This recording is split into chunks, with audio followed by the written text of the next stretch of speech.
তো গাইস, আগের দিন দেখাইছিলাম কি আলু ভাজি, আর আজকে কি করবো জানো? চলো দেখো কি করি। ভেন্ডি ভাজি, আবার কয়েক অঞ্চলে বলে ঢেঁড়স ঢেঁড়স ভাজি। যাই হোক করি। এই যে ঝাল পেঁয়াজ আমার তেল দিয়ে গেছে।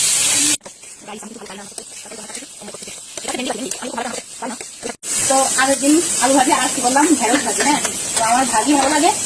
এই যে লুকটা কেমন হয়েছে সবাই বলবো। আজকে যে খাবার চলে এসো, খাইয়ে দাও ঢেঁড়স ভাজি। আলু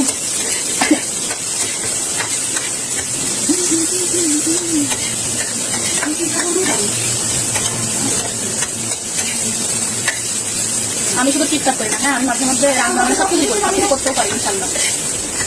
কিছু কিছু মানুষ ভাবে যে মনে হয় আমি তো টিকটকই করি, আর কোনো কিছু মনে হয় করি না। তো তাদের জন্য আর যারা আজে বাজে কমেন্ট করে তাদের জন্য এই যে গরম খুন্তি আছে, খুন্তি ভালো হয়ে ভাই, ভালো হয়ে এই খুন্তি স্ট্যাক না খাতে চাই খালি ভালো হয়ে যায়। মানুষের সাথে ভিডিও করলে দেখা হলে যে সরকারি হয়ে যায় এরকম কোনো কিছু না। দেখিস আমার লিঙ্কের কথা বলছি, কোন দিনও তো বোনের লিঙ্ক না ভাইরাল হয়ে যায়।